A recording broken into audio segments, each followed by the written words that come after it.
Google picture చూడండి. Google ఎర్త్లో ఉంటుందన్నమాట జగన్మోహన్ రెడ్డి గారి ఇల్లు తాడేపల్లిలో.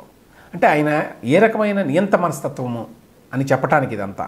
మీరు పైనుంచి చూస్తే రెండు పెద్ద భవనాలు కనిపిస్తున్నాయి. అందులో ఒకటి ఆయన ఇల్లు, ఒకటి ఆయన క్యాంప్ ఆఫీసు. క్యాంప్ ఆఫీస్ అంటే ప్రభుత్వానికి కాదు, ఆయన సొంతం. చాలామంది చాలా కన్ఫ్యూజ్ అవుతుంటారు. ఎప్పుడు జగన్మోహన్ రెడ్డి గారు గత 5 సంవత్సరాల్లో కూర్చొని అధికారులతో మాట్లాడింది, ఆ కాన్ఫరెన్స్ హాల్స్ అవన్నీ కూడా మొత్తం మీరు చూసేవన్నీ కూడా ఆయన క్యాంప్ ఆఫీసు, ఆయన సొంతం. Not government property. అంటే గవర్నమెంట్ ప్రాపర్టీ ఏదైతే ఉందో సెక్రటేరియట్ బిల్డింగ్, దానికి ఎప్పుడూ వెళ్ళలేదు ఆయన. అంత చులకనగా చూశాడు ప్రభుత్వం అంటే. ప్రభుత్వం అంటే నేనే, ఆ సెక్రటేరియట్ ప్రభుత్వం కాదు, నేనే ప్రభుత్వం. నేను నా ఇంట్లో ఉంటాను, అదే ప్రభుత్వం. అందరూ నా దగ్గరికి రావాలి, అందరూ అక్కడికే వెళ్ళేవాళ్ళు సిగ్గు శరవ లేకుండా. ఉన్నతాధికారులు అందరూ, ఐఏఎస్ వాళ్ళు, ఐపీఎస్ వాళ్ళు, రకరకాల వాళ్ళు, ఈవెన్ పెద్ద పెద్ద గెస్టులు వేరే రాష్ట్రాల నుంచి వచ్చేవాళ్ళు, విదేశాల నుంచి వచ్చేవాళ్ళు కూడా ఇక్కడికే వెళ్ళేవాళ్ళండి. గుర్తుంచుకోండి. ఒక్కళ్ళంటే ఒక్కళ్ళు కూడా, విదేశీ గెస్టులు కూడా ఏనాడు సెక్రటేరియట్కి వెళ్ళింది లేదు. ఎందుకంటే ఈయన వెళ్ళాలి కదా సెక్రటేరియట్కి. అందరూ ఇక్కడికి రావాలి ఆయన ఇంటికి, తాడేపల్లిలో. సో తాడేపల్లిలో ఆ 2 బిల్డింగులు అవి. ఒకటి ఆయన ఇల్లు, ఒకటి ఆ క్యాంప్ ఆఫీసు. అది కూడా ప్రభుత్వ ధనంతో కట్టింది, ప్రభుత్వ ధనంతో మొత్తం ఇంటీరియర్ చేసింది. కాగా దాని బయట చూడండి, ఎక్స్టీరియర్ చూడండి. ఎక్స్టీరియర్లో మీకు ఏం కనిపిస్తుందంటే దాదాపు 10 అడుగుల పైనే ఉండేటువంటి గోడ, ఆ గోడ మీద 20 అడుగుల ఫెన్సింగ్. అది కూడా ప్రభుత్వ ధనంతో కట్టారు. దానికి 3 కోట్లు 4 కోట్లు అయింది ఆ ఒక్క ఫెన్సింగ్కే. అదేంటి అసలు మొత్తం 30 అడుగుల ప్రహరీ గోడ ఉండటం ఎక్కడైనా చూసారా మీరు? దేశంలో పెద్ద పెద్ద సెన్సిటివ్ డిఫెన్స్ ఎస్టాబ్లిష్మెంట్స్ కూడా బహుశా 30 అడుగుల ఫెన్సింగ్ ఉన్నట్టుగా నేనైతే చూడలేదు. అణు కర్మాగారాలు కూడా ఉంటుందో లేదో తెలియదు. దేశంలో ఏ ముఖ్యమంత్రి ఇంటికి 30 అడుగుల ప్రహరీ కూడా ఉందేమో నాకు తెలియదు. హైదరాబాద్లో కూడా కొంచెం ఆ పక్కనే హాస్పిటల్స్ అవి ఉన్నాయి, బేగంపేటలో అవన్నీ కనిపిస్తున్నాయని చెప్పి కొంచెం ఎత్తుగా కట్టిన మాట వాస్తవం. కానీ అది కూడా 30 అడుగులు ఉందని నేను అనుకోను. అది కూడా ఒకవైపే కట్టారు, మిగతా వైపులు కాదు. ఈయన చుట్టూ 4 వైపులా కూడా. ఇన్ఫ్యాక్ట్ అక్కడ ఏమీ లేదండి. మీరు గూగుల్ మ్యాప్ చూస్తే అక్కడ మీకు ఇరికిరిగ్గా పక్కన ఇళ్ళు కానీ పెద్దగా ఏమి ఉండవు.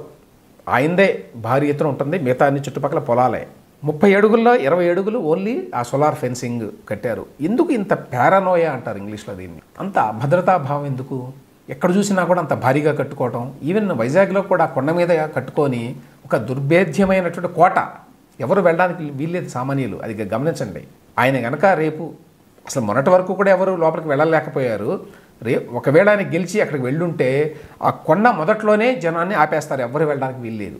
ఆ విధంగా కట్టుకుంటాడు. ఎందుకంత పారానోయ, ఎవరు రావడానికి వీల్లేదని? నియంతలకు పారానోయ ఉంటుంది, గమనించండి.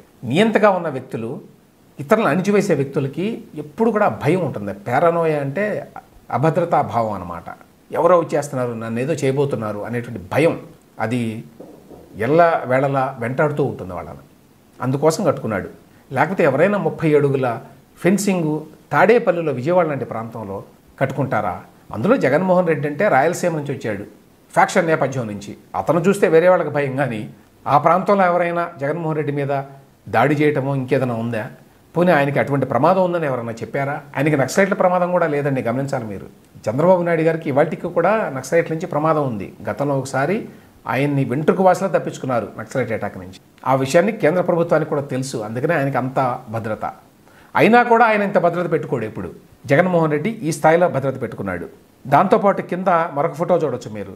ఆయన ఇంటి మొత్తం ఆ రోడ్ అంతా క్లోజ్ చేశారు ఆయన కోసం అని చెప్పి.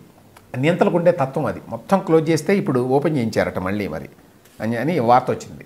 ఏమైనప్పటికీ విశాఖపట్నంలో ఆయన ప్యాలెస్, ఆ ఇంటీరియర్స్ చూసినా, తాడేపల్లిలో ఆయన క్యాంప్ ఆఫీస్ పేరుతోటి ప్రజాధనాన్ని దుర్వినియోగం చేసిన విధానం చూసినా కూడా జగన్మోహన్ రెడ్డి పేదలకు ప్రతినిధి అని చెప్పుకునే మాటలు ఎంత హిపోక్రసీ, ఎంత నయవంచన అనే విషయం అర్థమవుతుంది.